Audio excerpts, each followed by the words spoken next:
Salut à tous, Kwame Sport. J'espère que vous allez bien, peu importe l'heure et l'endroit où vous regardez cette vidéo. Avant de commencer, cliquez sur like, abonnez-vous et activez la cloche de façon à être tenu au courant quand je posterai de nouvelles vidéos. Hier soir, d'ailleurs c'est bien parce que c'était vraiment hier soir vu que c'était en Angleterre, on a eu le combat entre Chris Eubank Jr. et Conor Benn. Combat qu'a gagné Chris Eubank Jr. par décision unanime. Alors ce combat-là, on aurait dû l'avoir déjà en 2022, mais Conor Benn s'est fait attraper pour dopage, donc il y a eu des années où il a été suspendu, enfin bref. On a eu le combat hier soir. Et le combat, très franchement, ça a largement dépassé mes attentes. Mais vraiment largement. C'était vraiment un très très bon combat. Très franchement, je le mets, dans les combats que j'ai vus, je le mets avec Wilder Fury 3. Pour moi, c'est de ce niveau-là. Et je pense que les gens s'attendent, le public s'attendait à un combat comme ça entre Floyd et Pacquiao en 2015. Mais bon, ni Floyd ni Pacquiao ne combattent de cette manière-là, donc c'était pas possible que ça arrive. Mais dans tous les cas, voilà où je mets ce combat-là en termes de niveau. Et très franchement, bravo aux deux combattants qui nous ont montré de très très belles choses à l'intérieur du ring et du mauvais aussi. Alors, au début du combat, Conor Benn envoyait des mines. Ça se voyait clairement que je pense qu'avec son coin, la stratégie c'était d'essayer de mettre KO Chris Eubank le plus vite possible. Parce que vu comment il arrivait au centre du ring et qu'il a directement essayé d'envoyer des gros crochets super larges, il s'est dit bon vas-y je vais essayer de le coucher rapidement et comme ça on va passer à autre chose. Mais c'est là où on a vu la différence d'expérience entre les deux. Parce que comme je l'ai dit, des deux, celui qui a affronté les anciens champions, des champions et qui a participé au tournoi Mohamed Ali, je crois, je ne sais plus comment ça s'appelle, c'est Chris Eubank, à la différence de Conor Benn qui lui n'a pas affronté vraiment le top du top, quoi qu'il en soit.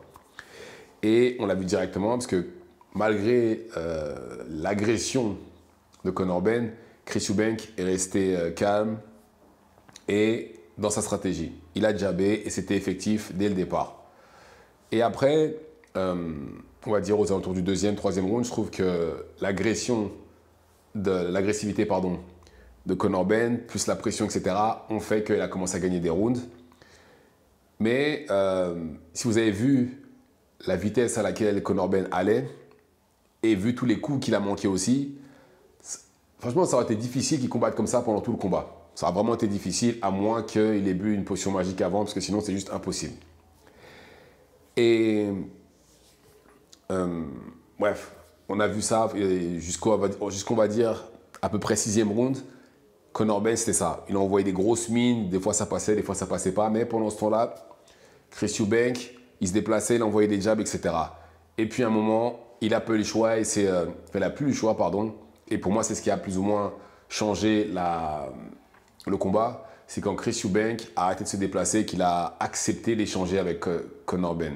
Même si je ne pense pas que c'était sa stratégie, mais il a pas eu le choix. Parce que je pense que le cutting, ça a dû affecter son cardio, parce qu'il avait l'air crevé au bout d'un moment. Il accrochait beaucoup, il se mettait beaucoup dans les cordes, il se déplaçait moins. Et je pense que c'est le cutting qui l'a affecté, et je pense qu'il n'a plus rien à faire d'ailleurs en 160. Il doit monter. Il doit monter dans la catégorie au-dessus, qui est les super middleweight, parce que là, ça se voit vraiment que c'est plus pour lui. Si vous avez regardé la préparation du combat du côté de Chris Eubank, ça se voit clairement que c'était une galère pour lui justement d'arriver à atteindre la limite. Là, il faut qu'il monte, il n'a plus le choix. Et Chris Eubank, dès qu'il a changé de stratégie, c'est-à-dire dès qu'il a accepté d'échanger les coups avec Conor Benn, c'est là où le combat a plus ou moins...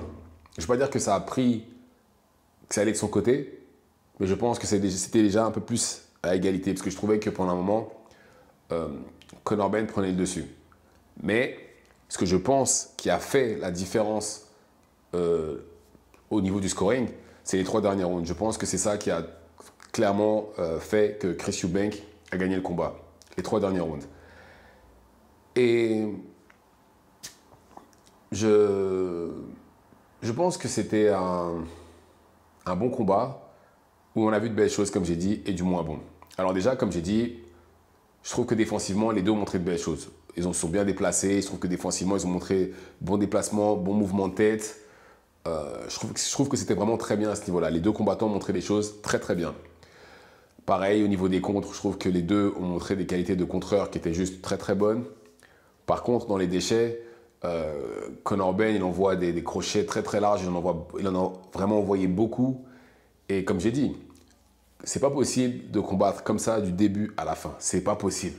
C'est pas possible. Mais voilà, et ça s'est vu d'ailleurs, parce que vers la fin, c'est lui qui avait l'air crevé et pas Chris. Enfin, les deux avaient l'air crevés. Mais surtout lui en fait. Et c'est pour ça, je pense que Chris Eubank, au fur et à mesure des rounds, a commencé à prendre le contrôle du combat. Parce que Conor Ben était crevé. Et alors, initialement, quand j'ai regardé le combat en live hier soir, pour moi, il y avait égalité. D'accord? Mais en l'ayant re-regardé, je pense que, encore une fois, je me répète, mais je pense que c'est les 3 derniers rounds qui ont fait que Chris Eubank a gagné. Je pense que c'est, voilà, de 10, 11, 12, c'est lui qui les a gagnés. Je pense que c'est ça qui a fait la différence. Alors, le scoring, c'est 116, 111, je crois. 116, 112. Ça, c'est le scoring officiel. Mais il y avait une IA aussi qui a donné un round de plus à Chris Eubank. Donc, quoi qu'il en soit, même l'IA est de son côté. Après, moi, personnellement, je pense que le scoring aurait dû être un peu plus serré. Après qu'il ait gagné, ça ne me choque pas, maintenant que je l'ai regardé. Mais je pense que pour moi, 115-113 aurait plus été... ouais, ça aurait plus été correct. Même si 116-112, je trouve pas que c'est pas non plus la mer à boire. Hein. Mais voilà, je pense que c'était un peu plus serré. 116, 115, 113, ça me paraît plus correct. Mais en tout cas, voilà, c'était un combat serré, très beau combat. Et il y a de quoi, leurs pères ont de quoi être fiers. Mais je ne sais pas si c'est moi, mais j'ai l'impression que Conor Ben, voilà, c'est là où on voit l'approche des deux combattants qui était totalement différente. On aurait dit que Conor Ben combattait pour impressionner son père. Par contre, Chris Eubank, lui, c'était pour clairement gagner. Lui, c'était vraiment l'effectivité. On est là pour gagner. Et je pense justement, ça a payé. On l'a vu. Et meilleure utilisation du jab de la part de Chris Eubank, qui est très franchement un an, bravo à lui. Il a fait un très bon combat, mais il n'a plus rien à faire en 160. Et je ne pense pas qu'il devrait y avoir un rematch entre les deux parce que Conor Ben ne montera pas en super middleweight. C'est pas possible pour lui. Il aura trop d'avantages. Là, il aura trop d'avantages sur lui et Chris Eubank s'il le fait. Et déjà que Chris Eubank est plus grand que lui en taille et que maintenant il sait comment affronter, comment battre Conor Ben, je ne pense pas que c'est une bonne idée qu'il monte. Là, je pense que les deux doivent prendre deux chemins totalement différents. Chris Eubank doit monter. Et là, comme j'ai dit hier, en ayant battu Conor Ben dans ce genre d'environnement-là, gros stade, grosse promotion, etc., je pense que même Canelo a dû regarder le combat et se dire ok, je vois de quoi il est capable en Angleterre, avec l'appui des Saoudiens, avec l'appui d'Eddie Hearn, avec l'appui des promoteurs britanniques. Ok, c'est intéressant, il y a possibilité de faire de l'argent avec lui. Parce que là, à ce stade-là, je pense que Canelo veut que des money fights et c'est tout à fait normal vu l'âge qu'il a et ce qu'il a accompli dans le sport. Et de l'autre côté, Conor Ben, lui, peut descendre en welterweight et affronter Mario Barrios ou un champion disponible. Mais en réalité, pour moi, il n'y a pas vraiment de perdant parce que, comme j'ai dit, Conor Ben est monté de 2 catégories pour affronter Chris Eubank. 2 catégories. Et il sort d'une période d'inactivité. Il y a eu le moment où il s'est dopé, enfin, où il s'est fait attraper pour dopage, mais après il a été blanchi. Enfin bref. Pour moi, il n'y a pas vraiment de perdant. Je pense que c'est même la boxe en soi, le monde de la boxe qui a gagné. Et j'ai hâte de voir ce que vont faire les deux par la suite. Après, je ne m'attends pas à ce que, encore une fois, j'espère pas qu'il y aura un rematch parce que là, pour moi, ça n'a pas de sens. Vu là où en sont les deux en termes de poids et de carrière, etc.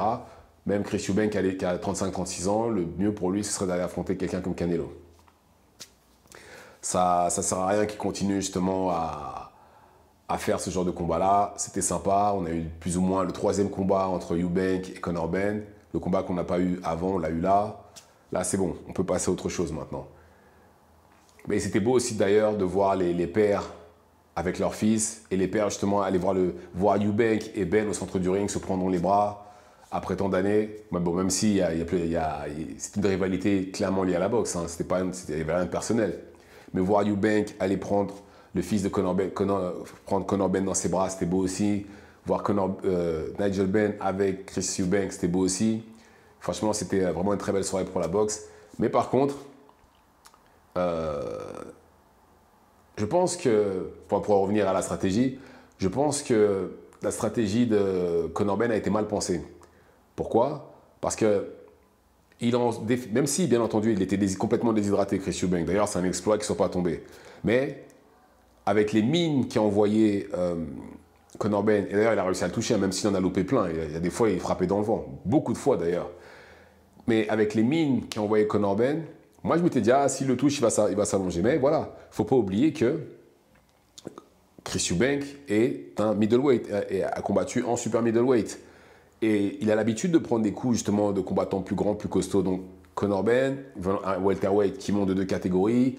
Vous rajoutez tout ce qu'il y a eu, l'inactivité, etc., etc. C'est normal qu'il n'ait pas réussi à l'allonger. Mais par contre, il a complètement défiguré son visage. Il ressemblait à Fraser Clark à la fin de la soirée, Chris Eubank. Mais voilà, des fois, pour gagner la guerre, il faut brûler quelques villages. En l'occurrence, là, il l'a fait. Et encore une fois, je regrette pas ma soirée. C'était vraiment une très très belle soirée de boxe. J'espère que vous avez apprécié aussi. Dites-moi ce que vous en avez pensé dans les commentaires. Activez la cloche de façon à être tenu au courant quand je posterai de nouvelles vidéos. Et c'est tout pour moi. Ciao, ciao.